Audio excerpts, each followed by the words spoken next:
Welcome to my YouTube channel. मेरे इस YouTube channel में आप सभी लोगों का बहुत बहुत स्वागत है। और आज हम एक ऐसे टॉपिक पर बात करने वाले हैं जो लगभग सभी व्यक्तियों के लिए इम्पोर्टेंट है और ये सभी क्लासेस में काम आता है। जैसा कि आप लोगों ने पढ़ा होगा कि न्यूटन के जो गति के नियम हैं, इन नियमों के बारे में लगभग प्रत्येक व्यक्ति जानता ही है, क्योंकि ये 9th 10th स्टैंडर्ड में भी रहता है और उसके बाद 11th 12th में भी जो साइंस सब्जेक्ट्स हैं उनने इसको पढ़ा होता है। उनके सिलेबस में काफ़ी बार पूछा जाता है।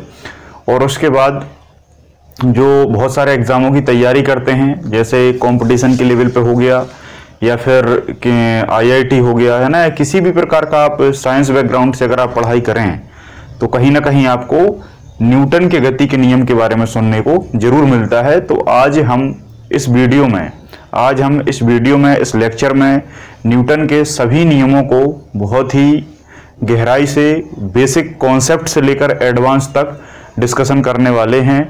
और विथ एग्जांपल मैं आपको समझाऊंगा कि ये किस तरीके से हमारे दैनिक जीवन में लागू होते हैं, अप्लाई होते हैं, और आपको इन्हें रटने की जरूरत नहीं पड़ेगी। आपको ये बिल्कुल सिंपल और आसान भाषा में समझ में आएगा, क्योंकि मैं इनको आपके जो दैनिक जीवन के उदाहरण हैं उनसे लिंक करके समझाऊंगा कि आप ये काम करते हैं तो ये नियम काम करता है, तो वो आपको बहुत ही अच्छे से इजीली याद हो जाएगा।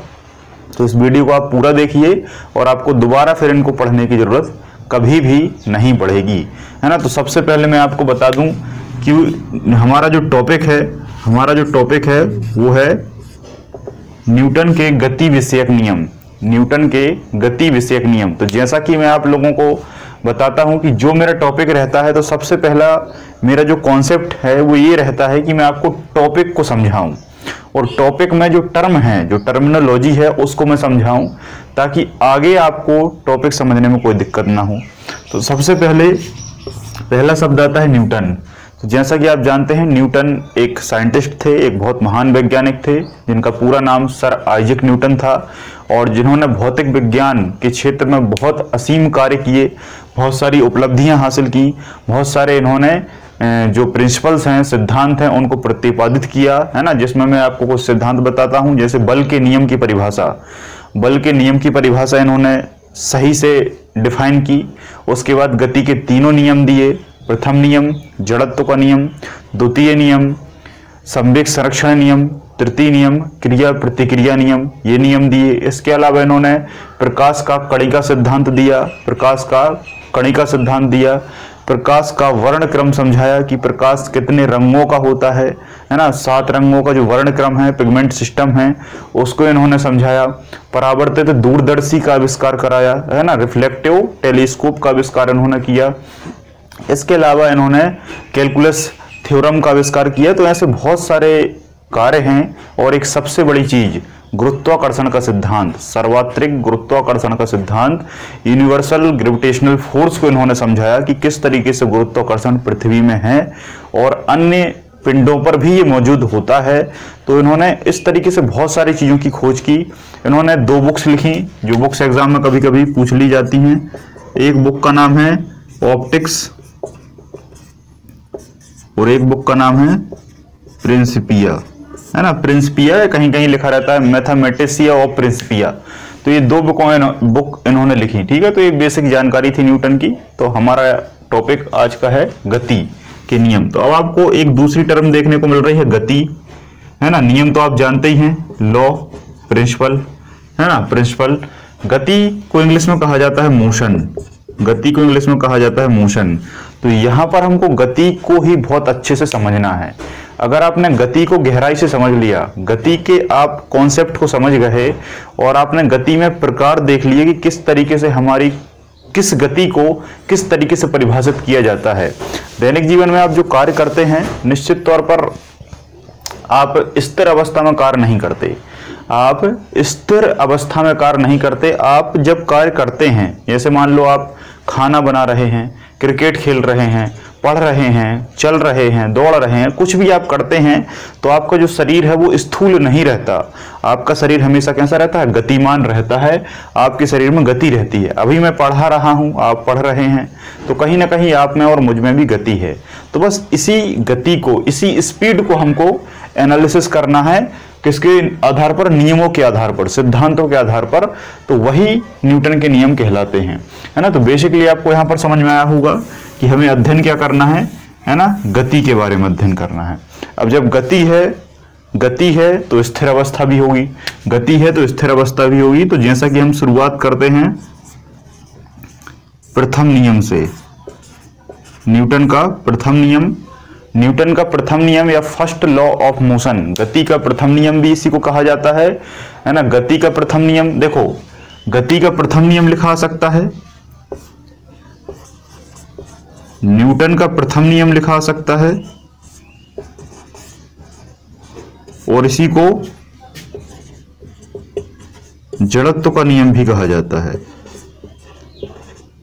ठीक है, जड़त्व का नियम भी कहा जाता है। ये तीन नाम है इसके, गति का प्रथम नियम, law of first law of motion, Newton का प्रथम नियम, फर्स्ट लॉ ऑफ न्यूटन, और जड़त्व का नियम, लॉ ऑफ इनर्शिया। ठीक है, लॉ ऑफ इनर्शिया, जड़त्व का नियम। तो ये जड़त्व का नियम हो, चाहे प्रथम नियम हो, चाहे गति का प्रथम नियम हो, बात एक ही होती है, बस आपको समझने की जरूरत है। जब न्यूटन ने अपने जीवन काल में बहुत सारी प्राकृतिक चीजों को समझा, महसूस किया, तब उन्होंने पाया कि जब किसी वस्तु पर बल लगता है, जब किसी वस्तु पर फोर्स या बल लगता है, क्योंकि उन्होंने बल की परिभाषा को बहुत अच्छे से डिफाइन किया था। जब उन्होंने बल की परिभाषा को समझाया, तब उन्हें महसूस हुआ कि जब किसी वस्तु पर बल को लगाया जाता है, तब उसमें कहीं ना कहीं गति उत्पन्न होती है। तब उसमें क्या होता है? गति उत्पन्न होती है, मतलब वस्तु एक जगह से दूसरी जगह हिल जाती है। जब ये उन्होंने देखा, तो इसी अध्ययन से, इसी एनालिसिस से उन्होंने गति के नियम की, प्रथम नियम की व्याख्या की। इस तरीके से की, तो इनका जो सैद्धांतिक कॉन्सेप्ट है वो ये है, इन्होंने कहा कि अगर ब्रह्मांड में यूनिवर्स में कोई वस्तु स्थिर है, कोई वस्तु अगर स्थिर है तो वो स्थिर ही रहेगी। कोई वस्तु स्थिर है, स्टेबल है, तो वो स्टेबल ही रहेगी। अगर कोई वस्तु गतिमान है, तो वो गतिमान ही रहेगी। स्थिर है तो स्थिर रहेगी, गतिमान है तो गतिमान रहेगी। तब तक जब तक उस पर बाह्य बल ना लगाया जाए, एक्सटर्नल फोर्स ना लगाया जाए, तब तक। एक बात याद रखना, कोई वस्तु अगर स्थिर है तो वो स्थिर रहेगी, अगर कोई वस्तु गतिमान है तो गतिमान रहेगी। कब तक? जब तक कि उस पर बाह्य बल न लगाया जाए, एक्सटर्नल फोर्स न लगाया जाए। अब आप कहेंगे ऐसा कैसे हो सकता है? अब देखो, मैं आपको उदाहरण से समझाता हूं। कोई वस्तु स्थिर है, जैसे मान लो अभी आप रूम में पढ़ रहे होंगे कहीं ना कहीं, तो आप चारों तरफ देखेंगे तो कहीं आपकी टेबल रखी है, कहीं आपकी चेयर रखी है, कहीं पर आपका बेड रखा है। तो वो बेड जहां रखा है वैसा ही रखा है, वो स्थिर है तो वो स्थिर ही है। और कब तक स्थिर रहेगा? जब तक आप उस पर बाह्य बल, आपका जो हाथ है, हाथ में क्या होता है? आपके बल होता है।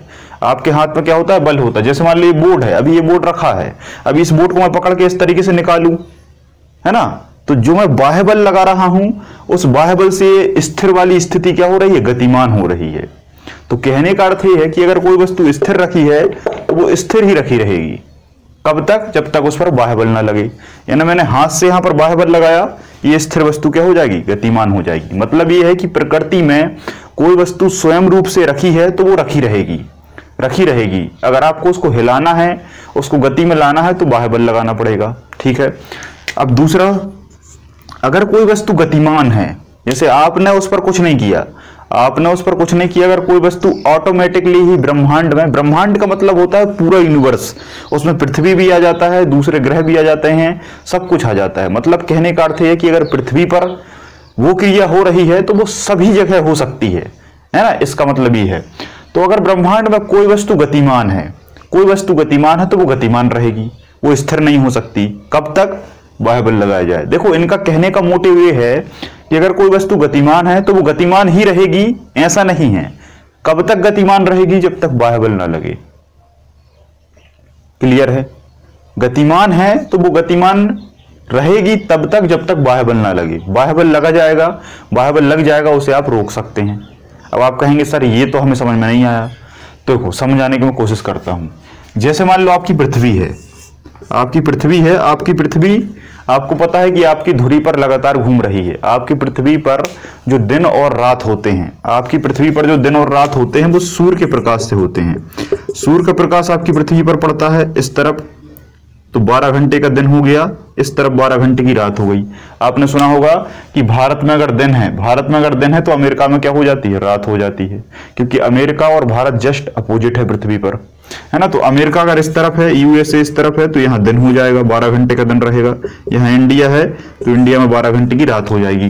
जब ये पृथ्वी अपनी धुरी पर घूमेगी तो इंडिया इस तरफ आ जाएगा, यूएसए इस तरफ आ जाएगा, सूर्य स्थिर है।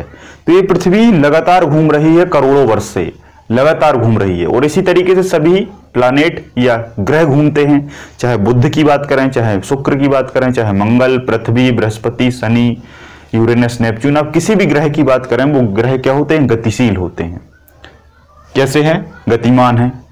कैसे हैं? गतिमान है। पृथ्वी पर आज तक बाह्य बल नहीं लगा, पृथ्वी पर आज तक बाह्य बल नहीं लगाया जा सका। क्यों नहीं लगाया जा सका? क्योंकि इतना बड़ा कोई हमारे पास यंत्र नहीं है। क्योंकि पृथ्वी कैसी है? विशालकाय पिंड है, बहुत बड़ा प्लैनेट है, इस पर बाह्य बल नहीं लगा, गतिमान आज भी है।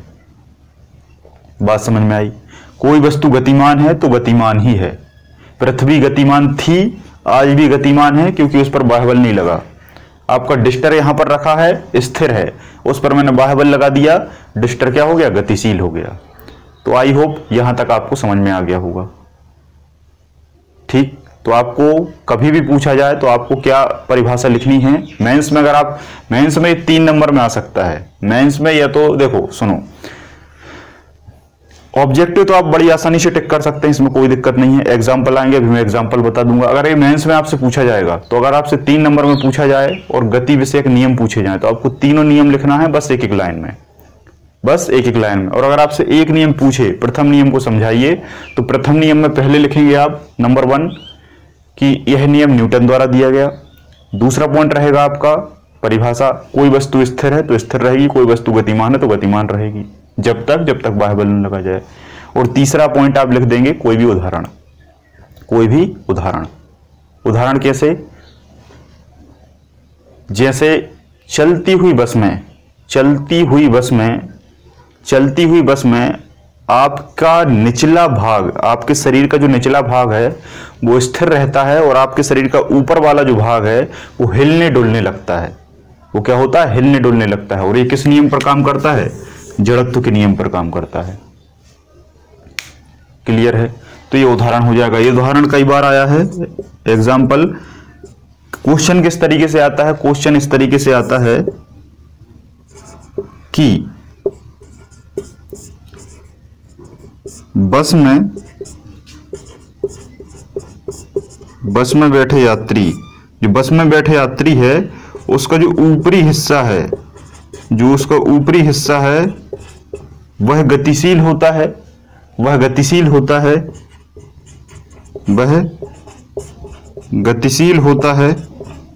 क्यों? वह गतिशील होता है क्यों? तो आप क्या आंसर लगाएंगे? जड़त्व के नियम के कारण। अब आप कहेंगे जड़त्व इसमें कैसे है? तो देखो, आपका शरीर स्थिर है, लेकिन आपके शरीर के नीचे क्या है? बस है, और बस में भी अपना क्या है? बल है। और जब बस में बल है तो बस जहां बल लगाती है आपका शरीर वहीं की ओर जाता है। आपको स्थिर अवस्था से गतिशील अवस्था में, बस की स्पीड 100 की स्पीड है, तो 100 की स्पीड में आपको लाया कौन? आप 100 की स्पीड में चल सकते हैं क्या? आप नहीं चल सकते, बस आपको ले गई है, और बस आपको ले गई है स्थिर से गति अवस्था में। नियम क्या हो जाएगा? जड़त्व का नियम हो जाएगा। आई होप यहां तक आपको समझ में आ गया होगा। क्लियर है? तो इस तरीके से बहुत सारे उदाहरण आपसे पूछे जाते हैं, आपको इन उदाहरणों को टिक करना है। ठीक है, तो जल्दी से आप इसका स्क्रीनशॉट लीजिए, फिर मैं आगे बढ़ता हूं।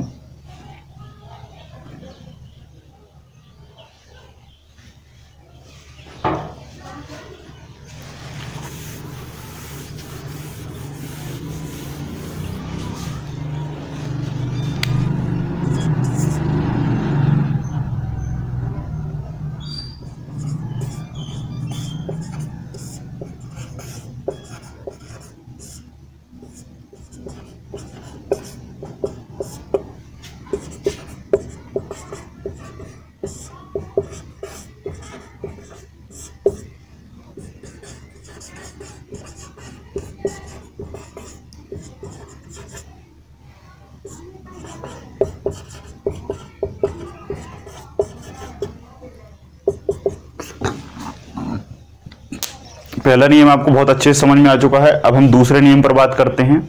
दूसरा नियम जो नियम है वो क्या कहलाता है? संवेग संरक्षण का नियम। आपसे पूछा जाए कि न्यूटन का दूसरा नियम क्या है, तो संवेग संरक्षण का नियम है। अब ये संवेग क्या है और ये संरक्षण क्या है? संरक्षण तो आप जानते ही हैं, संरक्षण मतलब होती है सुरक्षा, किसी भी चीज को क्या करना? बचाना, किसी भी चीज को बचाना, सुरक्षा करना। अब ये संवेग क्या है? संवेग को इंग्लिश में कहा जाता है मोमेंटम। ये नियम ही है मोमेंटम लॉ, है ना, मोमेंटम लॉ या सेकेंड लॉ ऑफ मोशन। गति का दूसरा नियम भी कहलाता है, न्यूटन का दूसरा नियम भी कहलाता है, संवेग संरक्षण का नियम भी कहलाता है। अब ये संवेग काम कैसे करता है? संवेग काम कैसे करता है? देखो, संवेग आपको यहां बहुत अच्छे से समझ में आएगा कि संवेग में कहीं ना कहीं वेग छुपा हुआ है। कहीं ना कहीं क्या छुपा हुआ है? वेग छुपा हुआ है। और ये वेग मतलब क्या होता है? स्पीड होती है, स्पीड होती है। वेग मतलब क्या होता है? स्पीड होती है। अब आप मुझे ये बताओ कि वेग मतलब स्पीड होती है। अब ये वेग आता कहां से है? जैसे मान लो मैं आपसे कहूं कि आपकी जो बाइक है, जो आपकी मोटरसाइकिल है, वो 10 किलोमीटर प्रति घंटे के वेग से चल रही है, तो आपकी गाड़ी में वेग आया कहां से? वेग आया कहां से, है ना? वेग कहां से आया? तो वेग आता है हमेशा बल से। कहां से आता है? बल से आता है। वेग कहां से आता है? बल से आता है। आप किसी भी वस्तु में बल लगा देंगे, वो वस्तु गतिशील हो जाएगी और उस गतिशील वस्तु में वेग होगा। उसमें क्या होगा? वेग होगा। ठीक है। अब ये जो वेग है, ये क्या होता है कि कभी कभी ऑटोमेटिकली अपनी अवस्था में परिवर्तन करता है, अपने वेग में परिवर्तन करता है। वेग परिवर्तन की जो दर है वो त्वरण कहलाती है। वेग परिवर्तन की दर त्वरण कहलाती है, लेकिन वेग अपने आप से जो परिवर्तन करता है बल के सापेक्ष, वो क्या कहलाता है? संवेग कहलाता है। संवेग कहलाता है ना। हमेशा इसको P = mv से डिनोट किया जाता है। P = mv से डिनोट किया जाता है। P मतलब संवेग होता है, m मतलब मास होता है, मास मतलब द्रव्यमान, और v मतलब वेलोसिटी होता है। v मतलब वेलोसिटी होता है। अब मैं आपको समझाता हूं। मास इंटू वेलोसिटी, ना मास इंटू वेलोसिटी, है ना। संवेग बराबर द्रव्यमान गुणित वेग, द्रव्यमान गुणित वेग। संवेग हमेशा कैसे निकलता है? संवेग हमेशा कैसे निकलता है? जैसे मान लो आपकी एक बॉल है, बॉल का वजन है 159 ग्राम। कितना? 159 ग्राम, है ना। जो लेदर की बॉल होती है, ये क्वेश्चन पूछा गया है कि क्रिकेट में खेले जाने वाली लेदर की बॉल का वजन कितना होता है। ये पीएससी का क्वेश्चन है, पीएससी में क्वेश्चन पूछा गया था, तो उसका वजन कितना होता है? 159 ग्राम। ठीक है। वैसे तो एक्चुअल जो डाटा है वो 158.9 के समथिंग है, लेकिन उसे 159 मान लिया जाता है। तो 159 ग्राम की जो बॉल होती है, उस बॉल को आपने फेंका, तो जैसे ही आप फेंकेंगे उसमें क्या आ जाएगा? वेग आ जाएगा। उसमें वेग आ जाएगा। वेग मान लो 10 है, 20 उसका द्रव्यमान है, 20 उसका क्या है? द्रव्यमान है। 20 उसका द्रव्यमान है, 10 उसका वेलोसिटी है। आप इसका इसमें मल्टीप्लाई करेंगे, कितना हो जाएगा? 200। तो ये जो 200 निकल के आया, ये क्या आया? संवेग निकल के आया। ये क्या निकल के आया? संवेग निकल के आया। तो कहने का मतलब ये है कि सामान्य तौर पर जो वेग है, उस वेग में जब हम द्रव्यमान का गुणा करते हैं तो वो क्या कहलाता है? संवेग कहलाता है। आपकी परिभाषा किस तरीके से बनेगी? आपकी परिभाषा बनेगी कि किसी गतिशील वस्तु में किसी गतिशील वस्तु का द्रव्यमान एवं वेग का गुणनफल संवेग कहलाता है। किसी वस्तु के द्रव्यमान और वेग का गुणनफल, देखो यहां पर देखो, द्रव्यमान और वेग का गुणनफल संवेग कहलाता है। संवेग कहलाता है। ठीक है। एक परिभाषा और बनती है कि जैसे संवेग परिवर्तन की दर, जैसे संवेग में परिवर्तन हो रहा है, संवेग परिवर्तन की दर एक परिभाषा है। चाहे तो आप इसको नोट करके लिख लें, है ना, पॉज करके लिख लेना वीडियो में। देखो, आपको मैं जितनी चीजें पढ़ाता जा रहा हूं, आपको इनके नोट्स बनाते जाने हैं, है ना, क्योंकि मुझे पता है कि आपको एक वीडियो देखने में कितनी तकलीफ होती है। आप उतने आसानी से नहीं देख पाते हैं तो पूरा नहीं देख पाते। बहुत सारे लोगों को समस्या रहती है। तो आपको ऐसा नहीं करना, पूरा वीडियो देखना है। रोज 10 से 15 मिनट या 20 मिनट या आधा घंटा रीडिंग में या स्टडी में लगाने से आपका जीवन बदल सकता है। और अगर आप इतना भी समय नहीं निकाल पा रहे तो आपके जीवन में कहीं ना कहीं अंधकार आ सकता है और आप असफल हो सकते हैं। तो मैं आपसे रोज कहूंगा कि डेली जीवन में आप इंटरटेनमेंट करते हैं, अपने काम भी करते होंगे, खेलते भी होंगे, बहुत सारी चीजें करते होंगे, लेकिन आपको अपना एक पक्ष जो है वो मजबूत रखना है स्टडी का। क्योंकि अगर आप पढ़ते रहेंगे तो आप निरंतर सीखते रहेंगे, और सीखते रहेंगे तो कहीं ना कहीं आप बहुत आगे पहुंच सकते हैं, है ना। तो 24 घंटे में से आधा घंटा या 1 घंटा निकालना कोई बड़ी बात नहीं है। लोग तो 15-15 घंटा पढ़ते हैं, तब जाके बहुत आगे तक पहुंच पाते हैं। तो आपको पढ़ना है, रोज पढ़ना है। और मैं आपसे ये कहूँगा कि ऑनलाइन जो स्टडी है उसमें उतना अच्छा संवाद नहीं हो पाता, उतना अच्छा इंटरेक्शन स्टूडेंट और टीचर के बीच में नहीं हो पाता। इसका केवल एक ही माध्यम है कि मैं जो यहाँ से बोलूँ उसको आपको नोट डाउन करते जाना है। आप व्यवस्थित नोट्स बनाते जाएंगे, आपको वैसा ही फायदा इस ऑनलाइन क्लास में भी मिल जाएगा जैसा आपको ऑफलाइन में मिलता है। ठीक है, केवल आपको नोट्स बनाना है। और मैं आपसे कहूँगा अगर आप नोट्स नहीं बनाएंगे तो आपका ये पढ़ने का कोई मतलब नहीं है। क्योंकि ऑनलाइन स्टडी में आप पढ़ते हैं लेकिन वो दिमाग में नहीं रहता होगा, आप कहीं ना कहीं भूल जाते होंगे, आपका ध्यान एकाग्र नहीं हो पाता होगा, है ना। तो इस पर भी बहुत सारी समस्याएं हैं आप लोगों के मन में। तो कहीं ना कहीं एक मैं मोटिवेशन का भी वीडियो बना दूंगा जिसमें आपको इन सारी चीज़ों से मुक्ति मिलेगी और आप बहुत अच्छे से आगे पढ़ सकेंगे। ठीक है, तो आपको नोट्स बनाते जाना है, ये मैं आपसे शुरू से कहता आया हूं। तो पहली परिभाषा हो जाएगी कि संवेग जो है वो द्रव्यमान और वेग का क्या है, गुणनफल है। और दूसरी परिभाषा आप लिख सकते हैं कि संवेग परिवर्तन की दर, संवेग परिवर्तन की दर, संवेग परिवर्तन की दर उस वस्तु पर लगाए गए बल के समानुपाती या अनुक्रमानुपाती या डायरेक्टली प्रोपोर्शनल होती है। समझ में आया?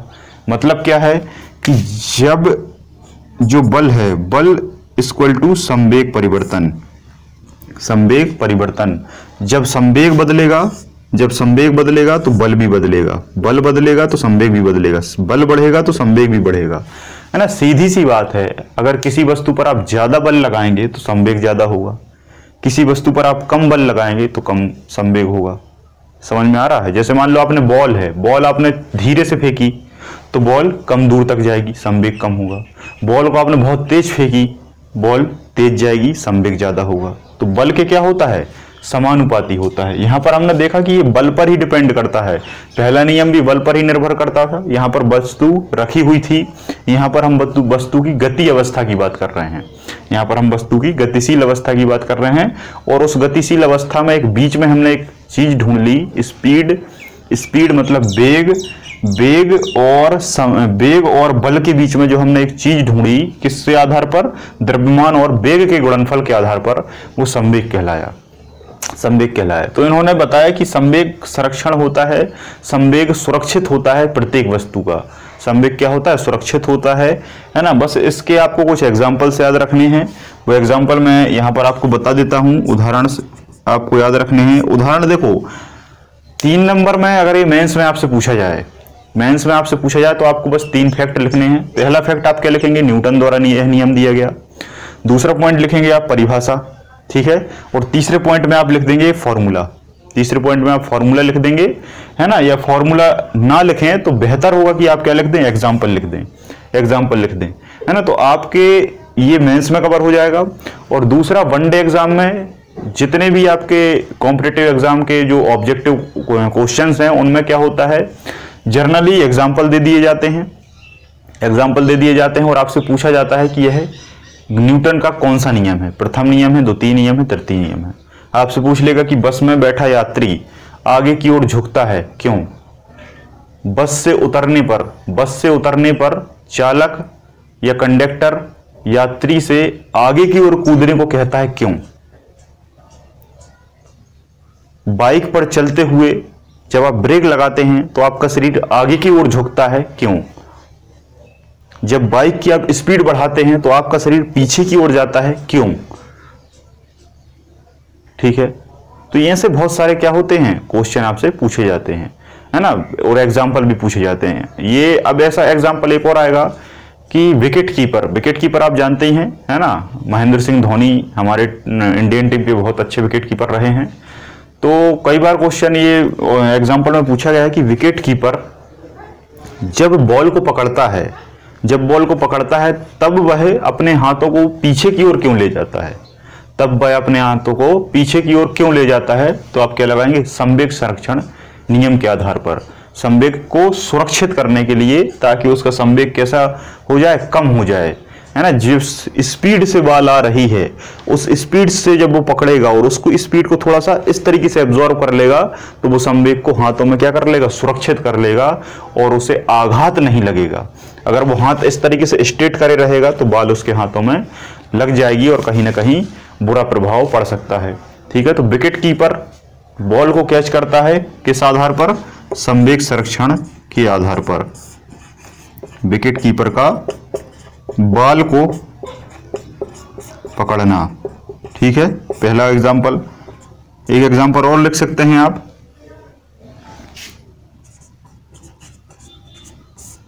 रॉकेट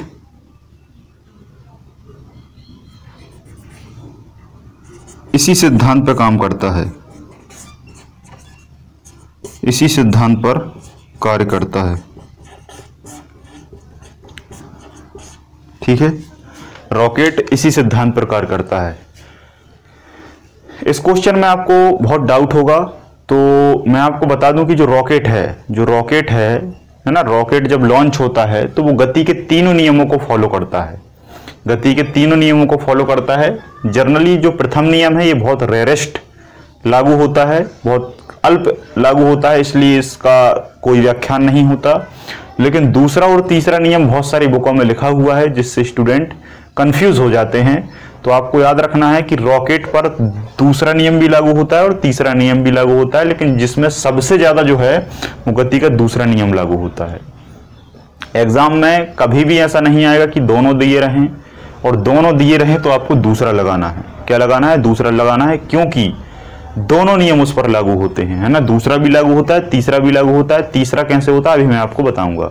तो रॉकेट जो है, रॉकेट में जो फ्यूल भरा होता है वो फ्यूल ही उसके संवेग का संरक्षण का कारण है, उसके संवेग को सुरक्षित किए होता है।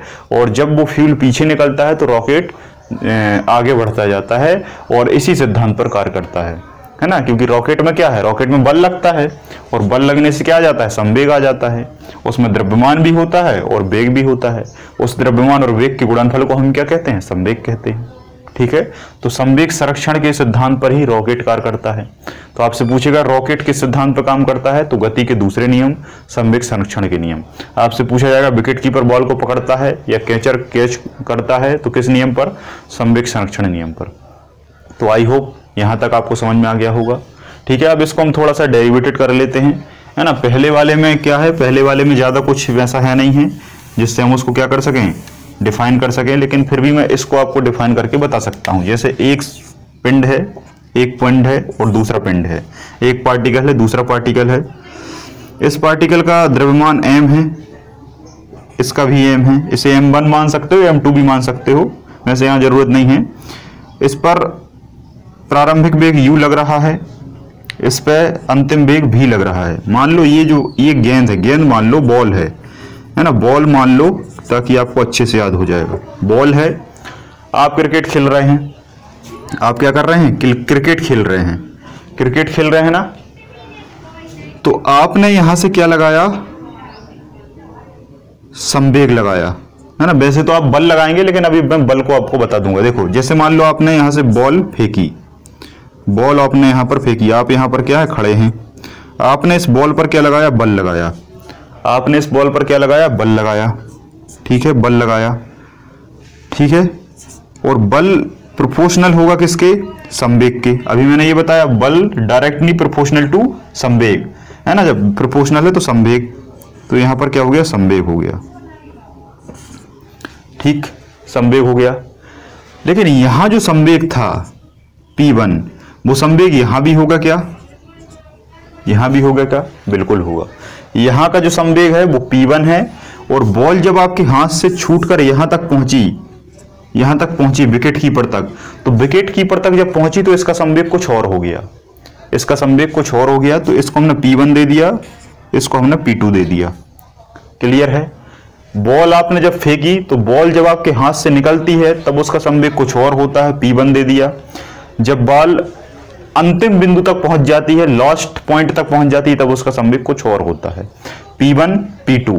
दोनों को हम जब माइनस कर देंगे तो हमको क्या हो जाएगा, बीच का संवेग मिल जाएगा, है ना। दोनों को हम जब माइनस कर देंगे तो हमें बीच का संवेग प्राप्त हो जाएगा। जब ये प्रोसेस हुई तो इस प्रोसेस होने में क्या लगा, समय लगा। इस प्रोसेस होने में क्या लगा, समय लगा, टाइम लगा। टाइम को हमने T से डिनोट कर दिया, तो ये हमारा क्या बन गया, एक इक्वेशन बन गई। बात समझ में आई। जब बल लगाया तो संवेग P1 था, P2 हो गया, दोनों को माइनस कर दिया, कितने समय में, T समय में। T समय में दोनों को माइनस कर देंगे, एक्चुअल संवेग हमको मिल जाएगा जो F प्रोपोर्शनल P हो जाएगा। क्लियर है, यहां तक आपको समझ में आया। अब हम बात करते हैं कि ये जो P है ये P निकलेगा कैसे, P निकलेगा कैसे। तो यहां मैंने बताया है P बराबर क्या होता है, M इंटू V। P बराबर क्या होता है, M इंटू V। M क्या है, मास है, और V क्या है, वेग है ना। तो यहां पर देखो, यहां पर वेग U था, यहां पर हमने V वेग को क्या मान लिया, U मान लिया। स्टार्टिंग में U था और यहां क्या हो गया, V हो गया, है ना। तो यहां देखो द्रव्यमान तो यहां भी रहेगा, मास यहां भी रहेगा, यहां भी रहेगा, मास सेम रहेगा। जब मास को यहां तक पहुंचाए तो यहां से जो वेग है, प्रारंभिक वेग है, वो अंतिम वेग बन जाएगा। प्रारंभिक वेग, अंतिम वेग। प्रारंभिक वेग को हमने U मान लिया, अंतिम वेग को हमने V मान लिया। ठीक है, तो अब मैं यहां पर F प्रोपोर्शनल P की जगह, देखो P की वैल्यू निकल के आ गई। P की वैल्यू ये P1 बराबर, देखो यहां पर देखो, ये P1 बराबर क्या हो जाएगा, mu। ठीक है, लिख सकते हैं हमेशा, P1 बराबर क्या हो जाएगा, mu, क्योंकि ये P कहां से आ रहा है, P कहां से आ रहा है, M और V से, क्योंकि मास और द्रव्यमान और जब वेग को हम गुणनफल करेंगे तब हमें P1 मिलेगा। और P2 की वैल्यू हमें क्या मिल गई, mv। P2 की वैल्यू हमें क्या मिल गई, mv। अब इस P1 और P2 की वैल्यू हम इसमें पुट कर देते हैं, तो F प्रोपोर्शनल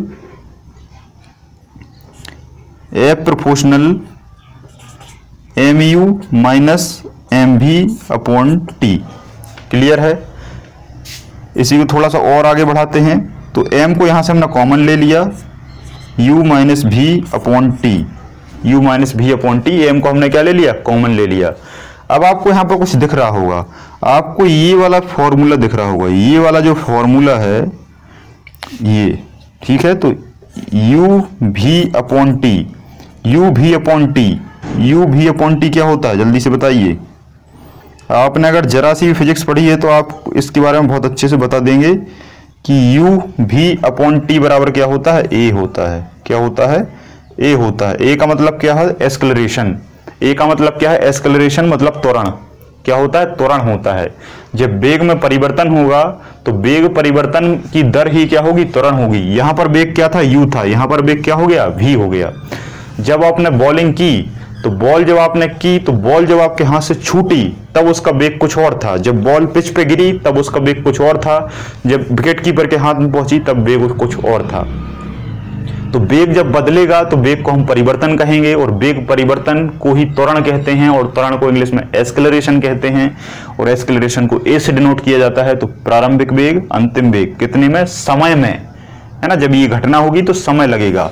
तो ये हमारा क्या बन गया, एक फॉर्मूला बन गया।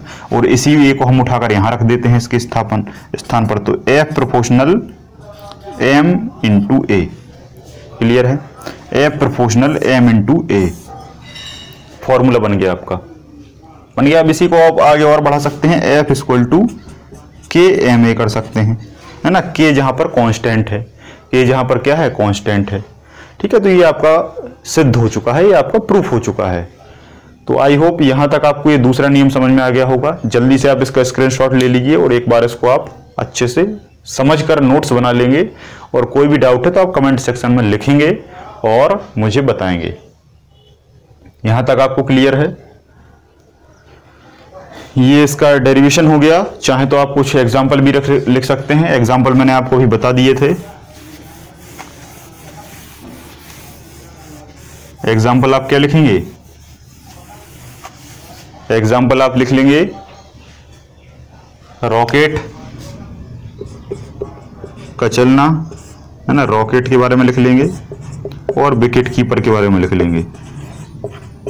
विकेट कीपर मतलब विकेट कीपर को आपको पूरा सेंटेंस लिखना है। विकेट कीपर जब बॉल को पकड़ कर पीछे की ओर हाथ ले जाता है तो संवेग संरक्षण के कारण, संवेग संरक्षण नियम के आधार पर रॉकेट चलता है, संवेग संरक्षण नियम के आधार पर। अब जल्दी से हम तीसरे नियम पर बात कर लेते हैं, थर्ड लॉ ऑफ मोशन,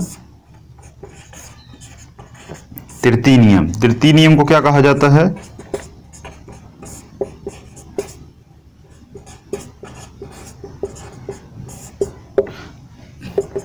तृतीय नियम को कहा जाता है प्रथम नियम। देखो सॉरी, गति का तृतीय नियम एक ही बात है, न्यूटन का तृतीय नियम एक ही बात है, क्रिया प्रतिक्रिया नियम एक ही बात है, reaction opposite reaction, reaction opposite reaction. ये जो नियम है ये नियम काफी कारगर साबित होता है और इस नियम को भी दैनिक जीवन में आप बहुत बार उपयोग करते हैं।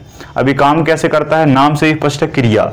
आपने कोई क्रिया की, आपको प्रकृति से वैसे ही प्रतिक्रिया मिल जाएगी, प्रकृति से वैसे ही प्रतिक्रिया मिल जाएगी। आप कहेंगे कैसे मिल जाएगी?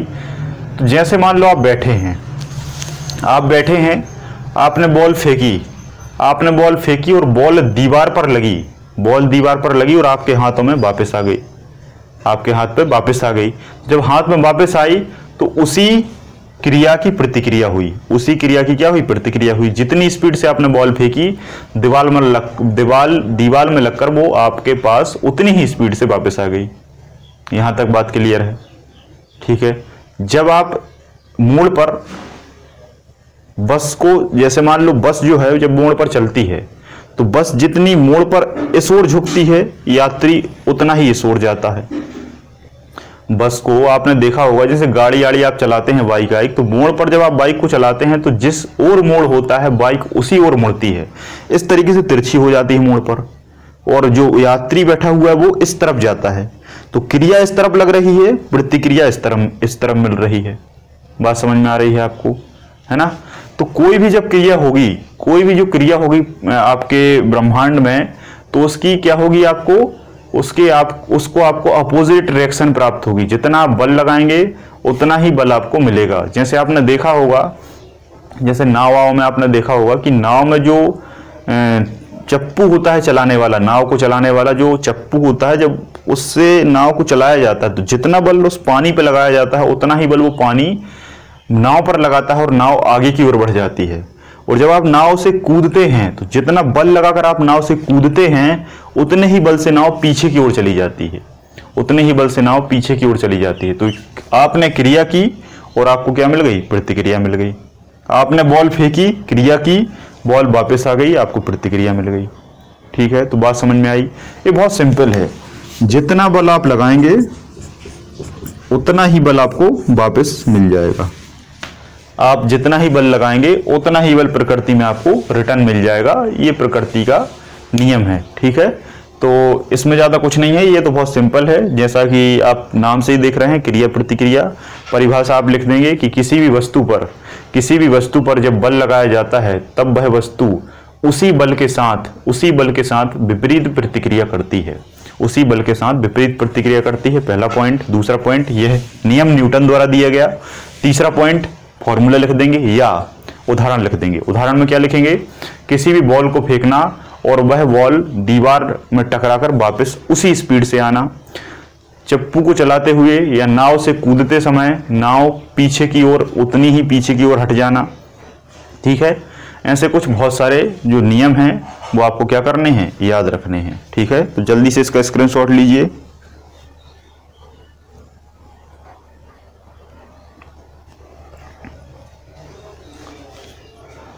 यहां तक आपको समझ में आ गया? इसके उदाहरण लिख लिए आपने। इसके उदाहरण आपको क्या लिखना है? नंबर 1 लिख लेंगे आप, नाव वाला, है ना, नाव वाला। दूसरा लिख लेंगे बॉल वाला, बॉल आप फेंकेंगे दीवार में टकराकर उतनी स्पीड से आएगी।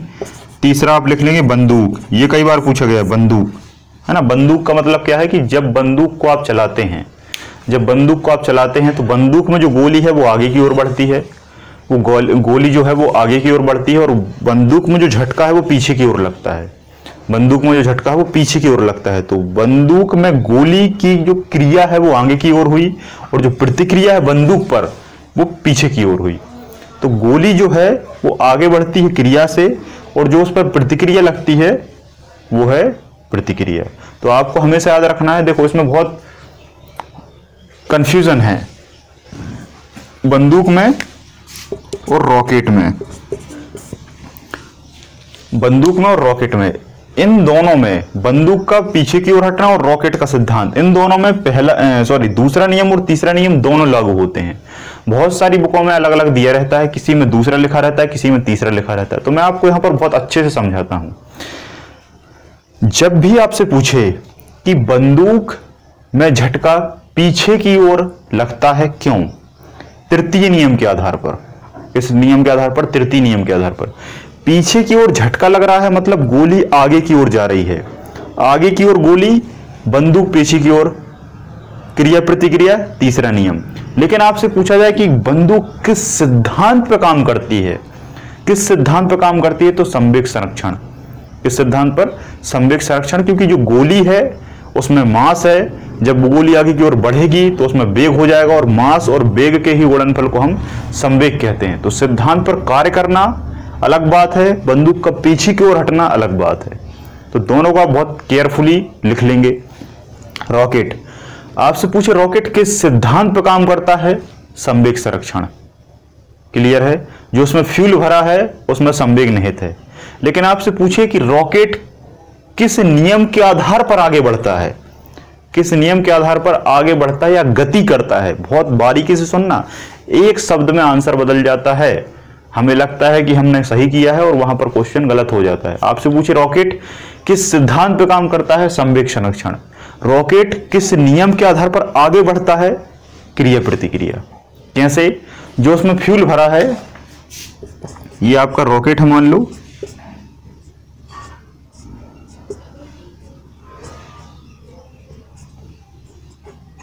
ये आपका रॉकेट है, रॉकेट में यहां पर क्या भरा है, फ्यूल भरा है। तो जब फ्यूल जलता है तो फ्यूल का जो धुआं है, अपशिष्ट है, वो जलकर बाहर की ओर निकलता है। फ्यूल जो है वो जलता है और जलने के बाद उसका जो अवशिष्ट है वो पीछे की ओर निकल जाता है वातावरण में। जब ये अवशिष्ट पीछे की ओर निकलता है तो उतनी ही क्रिया इसके रॉकेट के ऊपर भी कर देता है, इसके रॉकेट के ऊपर भी कर देता है, और रॉकेट आगे की ओर बढ़ जाता है। बात समझ में आई। फ्यूल जब निकला पीछे की ओर निकला, तो जब पीछे की ओर फ्यूल निकला तो प्रकृति में आपको पता है कि जब क्रिया होगी तो प्रतिक्रिया भी होगी। तो फ्यूल जब पीछे की ओर निकला तो वो रॉकेट को आगे की ओर ढकेल देता है, और रॉकेट को आगे की ओर ढकेल देता है। जैसे रॉकेट को आगे की ओर ढकेलता है, रॉकेट आगे बढ़ता जाता है। तो आपसे पूछे रॉकेट का ऊपर की ओर चलना, रॉकेट का गति करना, रॉकेट का आगे बढ़ना, तृतीय नियम। रॉकेट किस सिद्धांत पर काम करता है, द्वितीय नियम। बात समझ में आई, क्लियर है यहां तक, है ना। तो ये बहुत सारे ऐसे बेसिक क्या है, उदाहरण हैं जो आपको क्या करने हैं, याद रखने हैं। तो आपको इन उदाहरणों को बहुत अच्छे से याद कर लेना है, इनमें कोई कंफ्यूजन नहीं रखना है। आई होप आज का ये फिजिक्स का टॉपिक बहुत अच्छे से आपको समझ में आया होगा, है ना। तो इस वीडियो को आप ज़्यादा से ज़्यादा शेयर कर दीजिए, और हो सके तो आप इसको सब्सक्राइब और लाइक ज़रूर कर लें अगर अच्छा लगा हो तो। अगर आपको बुरा लगा हो तो आप बिल्कुल डिसलाइक करिए, और जो आपको इसमें कमी दिखी हो, जहां आपको लगता है कि सुधार की ज़रूरत है, तो आप कमेंट सेक्शन में बता सकते हैं। जो भी चीज़ आपको समझ में ना आई हो उसको भी आप कमेंट में पूछ सकते हैं, और मैं अगली वीडियो में आपको उसको क्लियर कर दूंगा। ठीक है, तो डाउट बिल्कुल ना रखें, डाउट को आप बहुत अच्छे से क्लियर करें। ठीक है, तो ये सारे पॉइंट आपको बहुत अच्छे से समझ में आए होंगे आई होप। तो नेक्स्ट वीडियो बहुत जल्द आएगा, और आने वाले समय में मैं किसी भी एक पर्टिकुलर टॉपिक को स्टार्ट करने वाला हूँ। तो आप वीडियो सभी तक पहुंचा दीजिए और सारे लोग कंटिन्यू हो जाइए, ताकि आपको बहुत अच्छे से समझ में आए। आज के लिए इतना ही, बहुत बहुत धन्यवाद। जय हिंद, जय भारत।